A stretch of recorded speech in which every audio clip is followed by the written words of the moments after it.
Es un gusto presentar a la doctora Holly Brown Borg.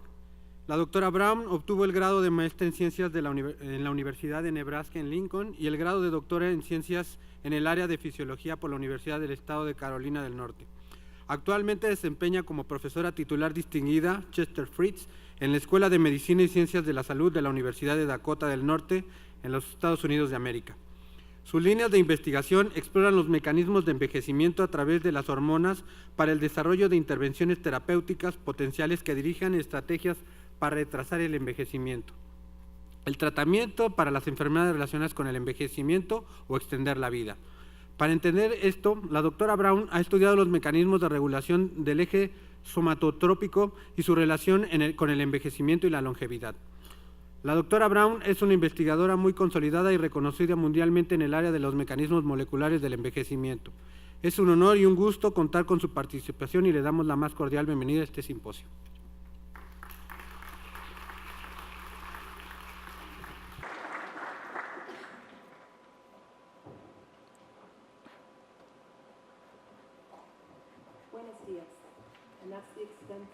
Buenos días, es todo el español que sé hablar. Les digo buenos días y quiero agradecer a los organizadores por esta oportunidad de venir a la Ciudad de México, que es una muy bonita ciudad, para compartir el trabajo que hemos realizado en nuestro laboratorio en Dakota del Norte. Esta es una fotografía desde mi casa, es una puesta de sol en Dakota del Norte.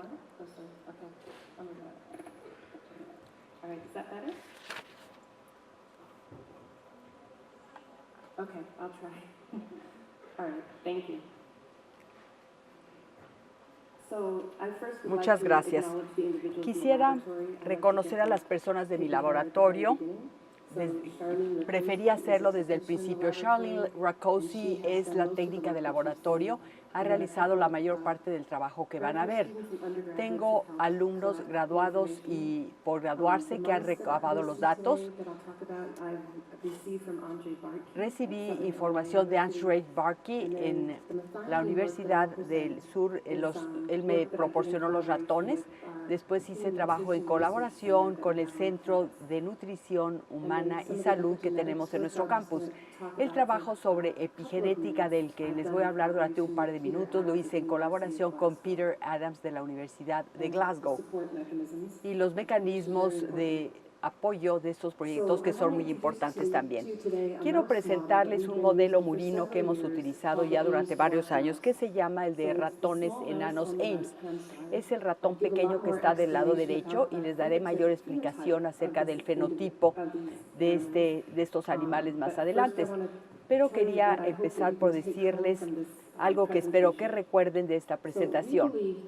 Creemos que la señalización somatotrópica disminuida o la disminución de la señalización a través de la vía de IGF-1 permite la reprogramación metabólica y se desplazan los recursos, alejándolos de la proliferación celular y se van más bien hacia la protección celular o la resistencia al estrés o citoprotección. El desenlace de esta reprogramación es que el animal mantiene un epigenoma más estable, de lo cual les voy a explicar en unos minutos más. Pero básicamente, aun cuando los genes no se modifican o la secuencia del ADN no se modifica, la metilación del ADN y otro tipo de marcadores de las histonas y otro tipo de marcadores epigenéticos sí cambian, dependiendo del ambiente donde están, y esto vamos a demostrarlo más adelante y veremos que depende del envejecimiento. Aquí les muestro yo una tabla para describirles algunas de las características fenotípicas de los animales que tienen mutaciones en hormona de crecimiento, factor de crecimiento de la insulina IGF. Es una lista corta. Tenemos el animal que está en la parte superior, es el ratón enano Ames. Quiero mostrarles que estos animales que tienen una señalización disminuida a través de la vía de la hormona del crecimiento viven más en comparación con los hermanos de tipo salvaje y tienen aún mayor resistencia al estrés, por lo tanto pueden tener mejores mecanismos de defensa o sus mecanismos de defensa están regulados al alza porque tienen disminución de la señalización de la hormona de crecimiento. Aquí les muestro una imagen de este ratón y el eje somatotrópico mostrando las diferentes mutantes que representan mutaciones que están a lo largo de toda esta vía. Por ejemplo, este animal tiene mutaciones o tiene mutación en la hormona liberadora de la hormona de crecimiento que tiene eliminación genética selectiva de estos genes. Estos animales viven más tiempo. Estos son los ratones Ames y el enano Snell es fenotípicamente idéntico, pero estos animales no tienen somatotropos o las células que producen la hormona de crecimiento. Por lo tanto, sus niveles de hormona de crecimiento son sumamente bajos y estos animales viven más tiempo. Hay otras mutaciones que tienen un impacto sobre el sistema de señalización y tienen un impacto también sobre la longevidad. Quiero hablarles un poquito más acerca del ratón mismo. Este ratón tiene una tercera parte del tamaño del cuerpo de un ratón normal porque les falta hormona estimuladora de hormona de crecimiento, prolactina y hormona estimuladora de la tiroides. Son animales que no tienen somatotropos, tirotropos y lactotropos que producen todas estas hormonas en la hipófisis. Esto se traduce en que se prolonga su vida en entre un 50 y 75%. Los machos viven 50% más, las hembras como 70% más tiempo. Ya les mencioné anteriormente que tienen aumento en la resistencia al estrés, tienen mucha sensibilidad a la insulina y aquí tenemos las hormonas que les faltan a esos ratones. El impacto de disminuir la señalización somatotrópica se traduce en una extensión no únicamente de la longevidad, y esto lo medíamos como la medida del envejecimiento, pero también tiene un impacto sobre diferentes medidas de la duración de la vida saludable, y es lo que vemos en estos ratones Ames. El envejecimiento renal se retrasa, la membrana basal glomerular y los riñones son más delgados. A través del envejecimiento se engrosan en animales silvestres y diabéticos, pero se mantienen muy delgados en estos animales. El envejecimiento del sistema inmune se retrasa de manera considerable, desarrollan cataratas mucho más tardíamente en comparación con sus hermanos de tipo salvaje. El colágeno, la osteoartrosis articular y cartilaginosa se retrasan. Hemos estudiado el aprendizaje espacial y la memoria. Habíamos visto que los animales mantienen niveles juveniles de memoria y de aprendizaje en la edad mayor en comparación con los hermanos salvajes que tienen declinación de la memoria. Desarrollan enfermedades fatales más tardíamente, tienen una baja incidencia del cáncer comparativamente y tienen menores niveles de esos factores de crecimiento circulantes. Por lo tanto, hay crecimiento neoplásico que se ha identificado, pero estos crecimientos neoplásicos no tienen el impacto como para que haya proliferación como ocurriría en un animal normal, y hay alteraciones de la homeostasia de la glucosa en los animales silvestres, pero no en estos animales porque tienen niveles normales de insulina y glucosa a través de la vida. Transportando esto a humanos, porque yo trabajo con ratones, se han publicado en los últimos años algunos trabajos que nos indican que los humanos con deficiencia de hormona del crecimiento también muestran o reflejan estos beneficios en la duración de la vida saludable, igual que los ratones. Esta es una población de personas ecuatorianas que han sido estudiadas por Voltelongo y otros autores como Guibere Aguirre. Han demostrado que estas personas no necesariamente viven más tiempo, es una población pequeña y es difícil determinar las curvas de esperanza de vida en una población pequeña, pero son personas que no tienen absolutamente nada de diabetes e incluso en presencia de obesidad y tampoco tienen cáncer. Si uno reduce la señalización de la hormona de crecimiento, como ocurre en estas personas que tienen deficiencia de receptores de hormona de crecimiento, o sea, tienen la hormona pero no pueden responder a ella, no tienen diabetes y no tienen cáncer. Hay cierto impacto también en los humanos de esto. Les muestro aquí un listado de algunos laboratorios que han estado trabajando con la vía de hormona de crecimiento IGF-1 en humanos con estudios genéticos. Sabemos que la deficiencia congénita de hormona de crecimiento IGF-1 confiere protección contra cáncer y diabetes. Es el trabajo del que acabo de hablarles que ha sido validado por otros investigadores. Sabemos que la vía del factor de crecimiento de la insulina y sus mutaciones se asocian con longevidad en humanos y hay múltiples laboratorios que lo han estudiado. Sabemos que la señalización disminuida o deficiencia de los receptores de IGF-1 expresan alelos de los receptores de IGF-1 que expresan longevidad, tienen una señalización deficiente y esto parece tener un efecto en la longevidad. Sabemos que los retrasos en la enfermedad por envejecimiento o por la edad y la mayor longevidad son resultado de una resistencia mayor generada al estrés debido a disminución de la señalización en estas dos vías de la hormona del crecimiento y del factor de crecimiento de la insulina 1 o IGF-1. Ahora voy a hablarles de otros animales. Estos son animales prácticamente con ausencia de hormona de crecimiento y baja señalización de hormona de crecimiento. A través de ingeniería se ha hecho que sobreexpresen hormona del crecimiento. Tienen sobreexpresión de una forma bovina de hormona del crecimiento. Tienen niveles de hormona del crecimiento plasmáticos muy altos y viven hasta los 12 meses de edad, mientras que los silvestres viven 24 meses. Tienen una disminución de su esperanza de vida. Muestran signos de envejecimiento. Y hemos encontrado que estos dos modelos animales son un buen sistema de trabajo para demostrar un envejecimiento retrasado contra envejecimiento acelerado en función de la hormona del crecimiento. Veamos estos animales y la duración de su vida. Vemos que es lo opuesto a los ratones Ames. La incidencia de cáncer en estos ratones es muy alta. La enfermedad fatal se desarrolla muy tempranamente. Tienen una función cognitiva disminuida o deficiente a edades tempranas. Tienen envejecimiento del sistema inmune, desarrollo de cataratas, osteoartrosis, engrosamiento de membranas basal glomerular y senescencia reproductiva. Todos estos mecanismos se aceleran. Tenemos entonces estos dos sistemas que utilizamos para estudiar los efectos de la hormona del crecimiento sobre el metabolismo.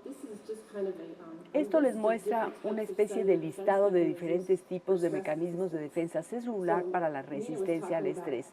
Mina habló del sistema de reducción-oxidación o REDOX, que es un mecanismo de defensa o mecanismo de defensa con antioxidantes que se han utilizado.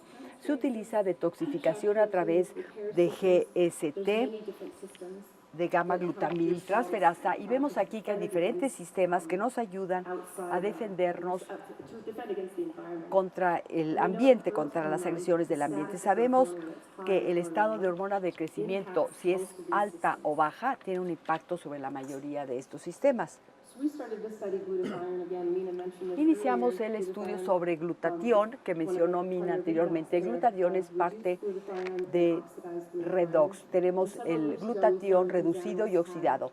Hemos encontrado que estos animales tienen mayores niveles de glutatión en el hígado y en otros tejidos.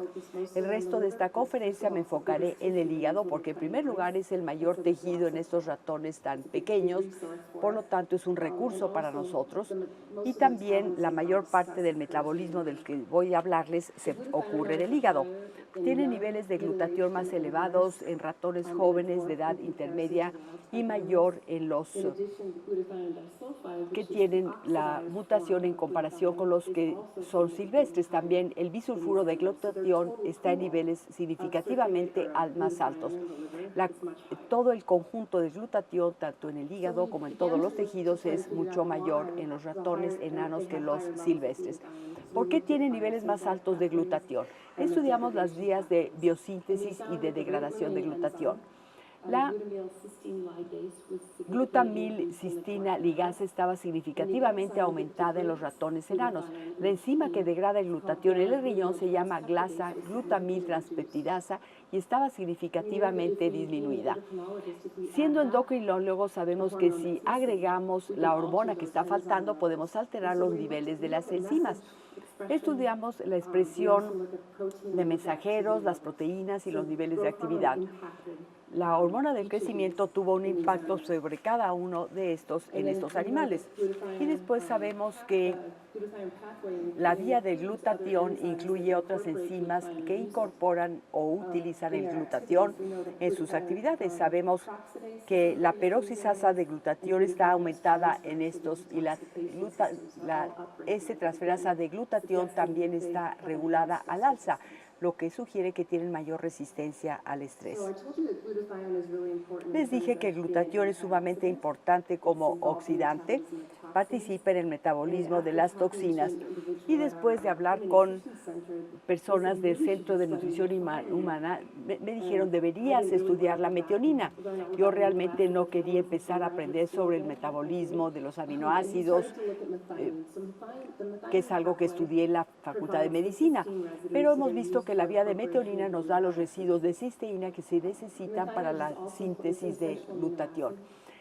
GSH es un aminoácido, la metionina es un aminoácido esencial importante para la síntesis de glutatión, y también está en la vía que incluye S-adenosilmetionina, que es la vía para la metilación del ADN. ¿Por qué es importante la metionina?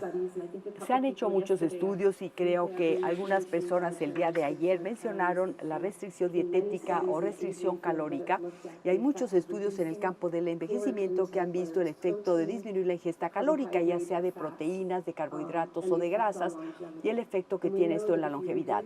Sabemos que si uno disminuye las calorías, si uno disminuye las proteínas o disminuye simplemente la metionina, puede uno extender la duración de su vida en muchos sistemas de animales, quizás no en todos, pero en muchos de estos sistemas. También sabemos que la restricción calórica y restricción de metionina se asocian con una atenuación de las enfermedades derivadas de la edad. Si se disminuyen las calorías en la dieta o las proteínas, esto automáticamente disminuye el contenido de metionina en la dieta.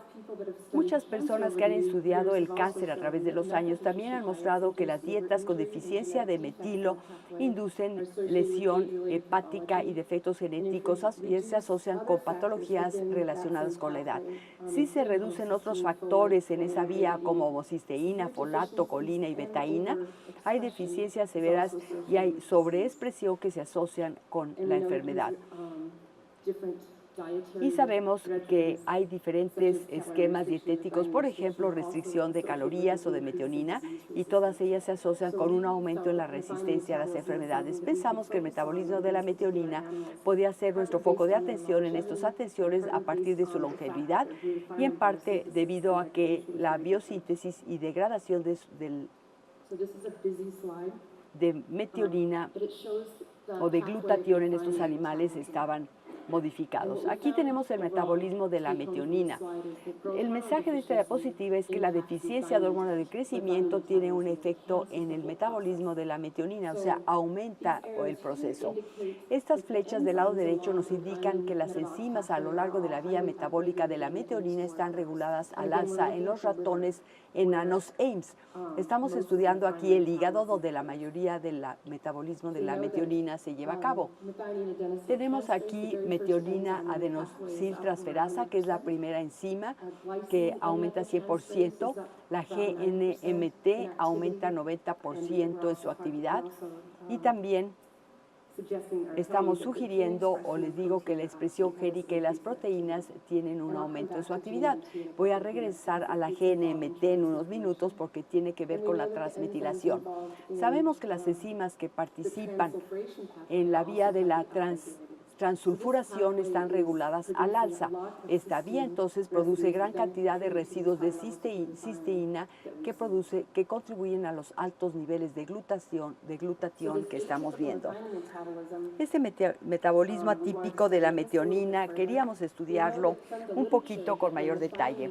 A partir de la literatura sabemos que cuando hay abundancia de metionina, la vía de la transferilación es preferida. La literatura sugiere que cuando los niveles de metionina están bajos o menos abundantes, se favorece la transmetilación. Hicimos pruebas de influjo de metionina inyectando un radionúclido o un par de radionúclidos, y encontramos que tanto la transmetilación como la transsulfuración aumentan de 2 a 3 veces en estos ratones enanos en comparación con los ratones salvajes. Sabemos entonces que la S-adenosina metionina y S-adenosina homocisteína están alteradas y SAM o S-adenosina metionina es el donador universal de la metilación del ADN. El 85% de las reacciones de transmetilación ocurren en el hígado y por eso mencioné anteriormente que las metil y glisiltransferasas y otras enzimas transferasas están reguladas al alza también. Decidimos ver las metiltransferasas de ADN o DNMT. Tenemos 3 metiltransferasas de DNA, DNMT1, T3A y DNMT. La 1 se utiliza como patrón de metilación y las otras 2 se utilizan para la metilación del ADN de novo. Vimos la expresión de mensajes de DNMT1, vimos un aumento en los diferentes grupos etarios, vimos un aumento significativo en los animales jóvenes de 3 meses de edad. Estos son los niveles de mensajes. Vimos los niveles de proteínas de DNMT1, prácticamente no lo encontramos en los ratones enanos Ames, pero ese es otro tema. Cuando vimos DNMT3A, vemos que está significativamente aumentada en ratones jóvenes y un poco en los mayores, y los niveles de la proteína de DNMT3A están elevados en edades jóvenes en comparación con los animales salvajes. Cuando vimos la actividad de esta enzima, encontramos que estaba de nuevo aumentada a los 3 meses de edad y después empezó a declinar en los animales enanos en comparación con los salvajes. Pensamos que esta actividad proviene principalmente de DNMT3A porque no tenemos estos niveles para DNMT1, pero este ensayo únicamente mide la actividad total de DNMT sin poder diferenciar entre la 1 y la 3A y no vimos ninguna diferencia con 3B. Siendo endocrinólogos, pues siempre queremos agregar aquello que está faltando. Hicimos un estudio en el que proporcionamos solución salina a los animales silvestres o salvajes y reemplazamos la hormona del crecimiento en los enanos. Para DNMT1, esta proteína mensajera, vemos que agregar hormona de crecimiento a los animales enanos aumentó la expresión génica y de proteínas de DNMT1.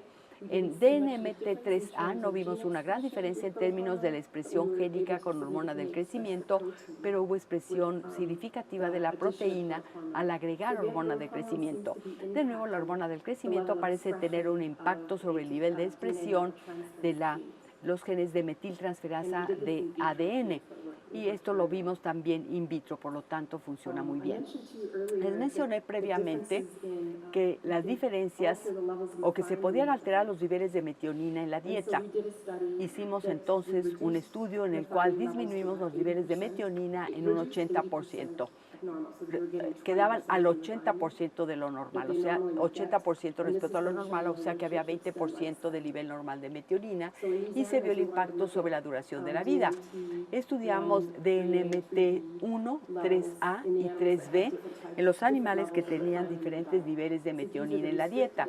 Estos son los animales con restricción con 0.16%, el 0.43 es este porcentaje de la metionina normal y suplementamos con metionina como el 50% en la dieta.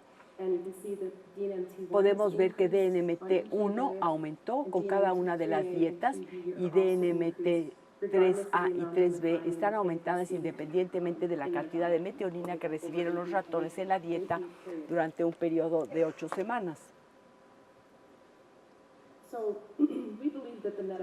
Creemos que las características metabólicas de los ratones enanos Ames pueden contribuir a un epigenoma alterado.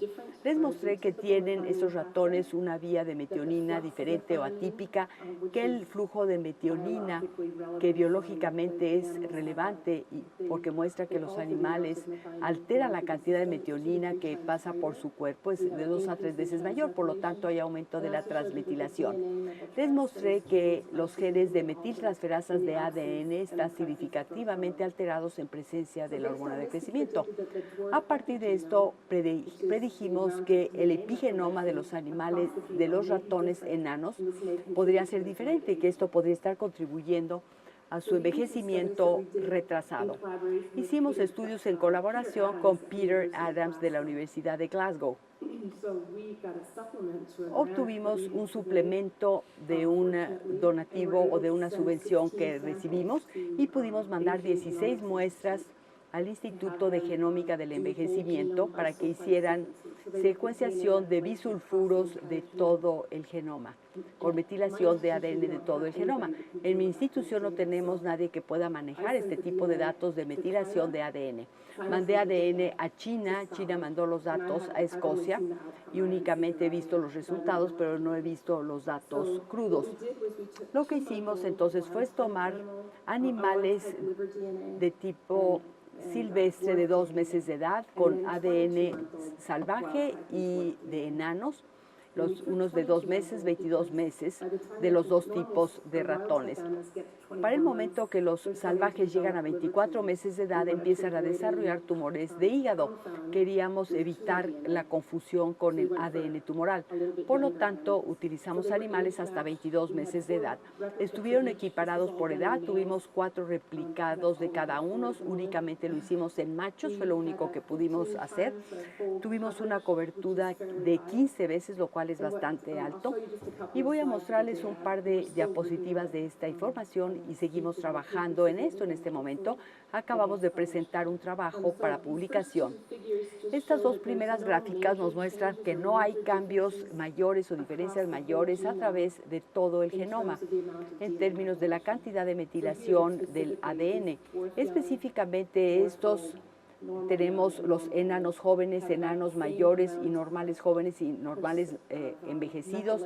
Tienen más o menos la misma metilación porcentual de las islas de CPG, que son estas áreas donde ocurre la metilación del ADN, donde se concentra CPGs.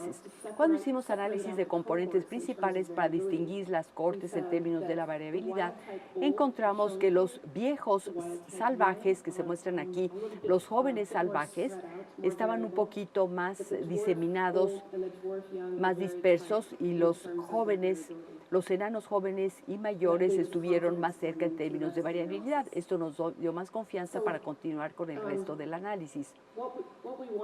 Lo que queríamos demostrar fue que el genoma de o que el epigenoma de los ratones enanos en términos de la metilación del ADN era más estable a través de las diferentes edades en comparación con los salvajes, pensando que esto probablemente estuviera contribuyendo a su envejecimiento retrasado y a su mayor duración de la vida. Esto nos muestra regiones metiladas diferencialmente comparando ratones jóvenes y viejos que se llaman DMRs. Estas son las áreas que se detectaron en regiones de 500 pares de bases con metilación diferenciada para los diferentes animales. Esto ve la edad primordialmente. Estos son los silvestres viejos arriba, los jóvenes silvestres abajo. En amarillo mostramos la hipermetilación y en azul mostramos la hipometilación o menores cantidades de metilación. Podemos ver que hay un gran cambio cuando se pasa de jóvenes a viejos, en términos de que los animales se vuelven hipermetilados con la edad y se vuelven hipometilados cuando pasan de jóvenes a viejos. Si vemos lo que hay en la literatura, esta sugiere en este momento que a medida que envejecemos nos volvemos más hipometilados, o sea, perdemos metilación, y esto potencialmente puede aumentar la expresión de oncogenes y de otros genes y proteínas que aceleran el proceso de envejecimiento. Esos animales se vuelven muy hipometilados con el envejecimiento, y esto encaja con lo que se ha visto en la literatura hasta el momento. Los ratones enanos, tenemos los jóvenes en la parte inferior y arriba los viejos. Vemos las diferentes regiones que corresponden a las que les mostré los salvajes.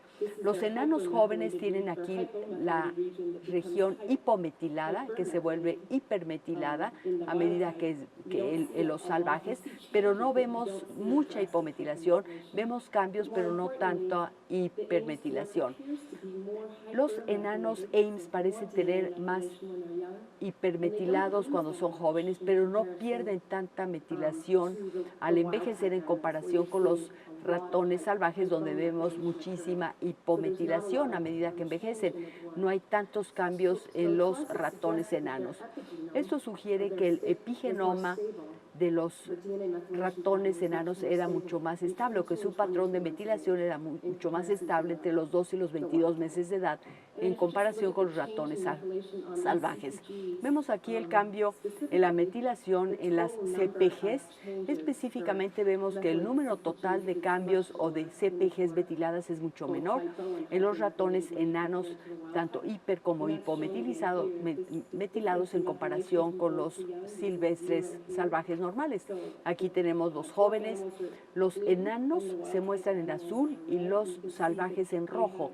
Podemos ver que los salvajes tienen mucha más hipermetilación e hipometilación de estas regiones diferencialmente metiladas en comparación con los animales o los ratones enanos.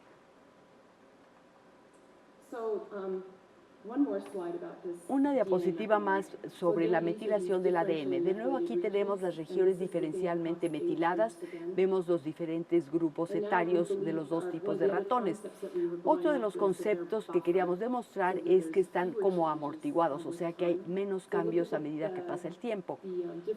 Vimos las regiones diferencialmente metiladas que estaban únicamente hipometiladas. Vemos que se cambió, y eso no lo puedo deshacer.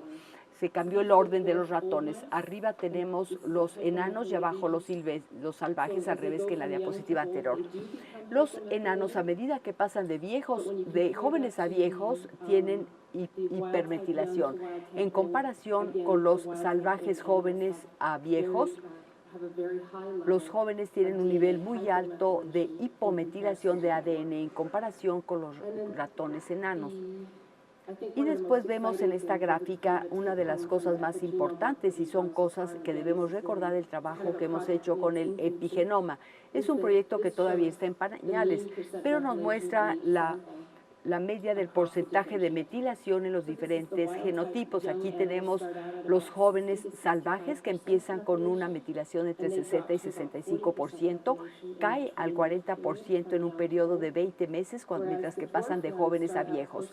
Los enanos jóvenes empiezan con una metilación del 75% y cae más o menos lo mismo, a 50-55% de metilación en este periodo de 20 meses, pero como inician con una metilación más alta, pues ya tienen mucha más metilación del ADN durante el mismo periodo temporal. Tienen la misma cantidad, pero terminan estando en un nivel más alto porque empezaron más alto. En los próximos años esperamos mostrar que esto puede contribuir a un envejecimiento retrasado. En estos últimos minutos quiero hablarles acerca de otros estudios relacionados con estos, tratando de determinar el impacto que tiene la hormona del crecimiento sobre el metabolismo y la duración de la vida. Ya les mencioné que la restricción de metionina se ha utilizado para extender la duración de la vida. Esto se ha hecho en ratones, ratas y otros sistemas de animales. Si se disminuye el nivel de metionina un 80%, o sea que los animales solo tengan el 20% del nivel normal de metionina, esto prolonga la vida. Lo hicimos en estos animales. Los animales enanos con la vía de la metionina alterada. Estas son las curvas de sobrevida. Vemos que se dio reemplazo de metionina cuando tenían restricción de metionina a las 18 semanas y se registró la mortalidad. Podemos ver que no hubo diferencia significativa en la duración promedio de la vida o en la duración máxima de la vida en los ratones enanos Ames en comparación con los salvajes controles cuando tuvieron restricción de metionina. Este es un punto. Vimos que los ratones enanos Ames no respondieron a la restricción, mientras que los salvajes sí tuvieron prolongación de su vida y se recuperaron o alcanzaron a los enanos en términos de la duración promedio de la vida o duración máxima de la vida. Por esto no vimos diferencias.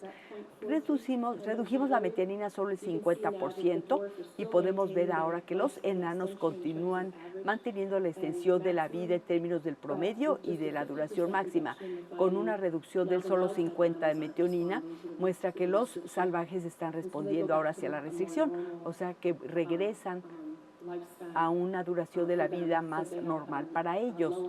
Tienen una duración promedio y máxima de la vida que es menor. Vimos exactamente lo mismo al dar suplementos de metionina. Si tenían exceso de metionina, los enanos no respondieron, no reaccionaron al aumento en el contenido de metionina, pero los animales salvajes mantuvieron su dieta normal y tuvieron la misma duración de la vida que tenían con la nivel normal de metionina. Esto muestra que los ratones enanos Ames, con todas las dietas, y están graficadas una sobre la otra, y aquí tenemos las dietas en los ratones salvajes, o sea, el efecto de la dieta en los ratones salvajes, comparando salvajes contra enanos. Hicimos esto en animales con anulación de los receptores de hormona del crecimiento y tampoco respondieron a la metionina, pero al darlos a los transgénicos con hormona del crecimiento vivieron el 50% nada más. Pudimos prolongar su vida 6 meses si les dábamos restricción de metionina. Esto sugiere que la hormona del crecimiento participa potencialmente en detectar la cantidad de metionina en la dieta. Esta reducción de la señalización de la hormona del crecimiento o señalización somatotrópica aumenta el metabolismo de la metionina y esto tiene un efecto doble. Afecta a las metiltransferasas y les hablé principalmente de las metiltransferasas de ADN, o sea que aumenta el mantenimiento del patrón de metilación del ADN que se establece en la juventud. Y si esto contribuye a la estabilidad epigenética a través de la vida, es lo que estamos viendo. También aumenta la disponibilidad de cisteína, que aumenta la cantidad de compuestos de tioles, que incluye glutatión, que les mostré hoy. Aumenta las defensas antioxidantes, afecta la reparación de proteínas y los quelantes de metales, o sea, tiene efectos más globales, más generales. En conclusión, pensamos que el estado de la hormona del crecimiento tiene un impacto sobre el metabolismo de la metionina y sus vías integradas. Pensamos que la señalización de la hormona del crecimiento es necesaria para detectar los nutrimentos. Los animales necesitan hormona del crecimiento para discriminar la cantidad de metionina de la dieta. Ya les mostré esto a partir de los estudios de duración de la vida en ratones y tenemos estudios de metabolómica que sugieren lo mismo. El metiloma de ADN en animales con deficiencia de hormona del crecimiento parece ser más estable, al menos en las 2 edades que mostramos, 2 y 22 meses de edad, en comparación con los ratones salvajes. Parecerían estar los ratones enanos más amortiguados contra los cambios que ocurren en este tiempo. Lo primero que les dije es que creemos que la disminución de la señalización de hormona del crecimiento IGF-1 ocasiona un cambio de los recursos. En presencia de hormona del crecimiento hay una mayor demanda de crecimiento de estos animales, o sea que utilizan los aminoácidos que reciben a través de la dieta y de vías de la degradación para el crecimiento y la proliferación celular. Pero en ausencia de hormona del crecimiento, los recursos se desplazan porque ya no hay demanda de crecimiento y se desplazan hacia la protección celular. Si vemos en internet, vemos que la hormona del crecimiento se promueve como un factor antienvejecimiento o una molécula antienvejecimiento, pero sabemos que suprime los mecanismos de defensa, impacta la detección de nutrimentos, afecta la metilación del ADN de manera espectacular y sabemos a partir de estudios en animales y estudios en humanos que acelera los procesos patológicos derivados de la edad.